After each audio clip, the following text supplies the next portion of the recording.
کھانے کی بات ہوئی تو میں آپ کو یہ ضرور بتانا چاہوں گی کہ اللہ کے لیے، آپ کو پتہ ہے کہ باہر ویسے بھی پولوشن بہت ہے اور انہیلدی فوڈ ہے، تو باہر کے کھانے سے بچ جائیے۔ اگر آپ کو اپنی صحت سے، اپنے ایمان سے پیار ہے، بات آپ کے ایمان کی ہے، آپ کے ایمان کی بات ہے، جس طرح برائلر مرغیاں ذبح کی ہوئی پڑی ہوتی ہیں، کھانے کو دل کرتا ہے، اگر کھا رہے ہیں کیوں وہ منظر بھول جاتے ہیں؟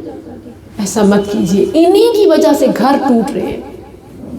جب ہمارے اسلاف میں یہ روایت تھی کہ خواتین حافظات عالمات تھیں اور قرآن پڑھتے ہوئے وہ کھانا بناتی تھی، اس وقت تک گھروں میں سکون تھا، امن تھا۔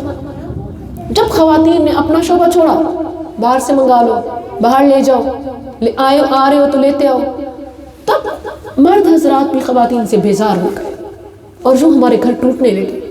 اپنی جاب سنبھالیے، اللہ نے جتنی بھی آپ کو فراوانی دی ہے، آپ ہیلپر ساتھ رکھ سکتی ہیں، کوئی میڈ رکھ لیجئے بس، لیکن یہ اپنی ذمہ داری، اپنا اعزاز کسی شیف کو، کسی ہوٹل مالک کو مت، یہ آپ کا اعزاز ہے۔ اپنا کچن خود سنبھالیں۔ جب تک آپ کچن کی ملکہ بنی رہیں گی تب تک آپ کی حکومت باقی رہے گی۔ جب آپ کچن کو چھوڑیں گی، آپ کی سمجھے حکومت گئی، تو آج ایسا ہی تو ہو رہا ہے۔ لہٰذا آپ کے ایمان کی، آپ کے گھر کی، آپ کی صحت کی سلامتی اسی میں ہے کہ آپ ہوم میڈ کھائیں، سادہ کھائیں، تھوڑا کھائیں، گھر کا کھائیں بس۔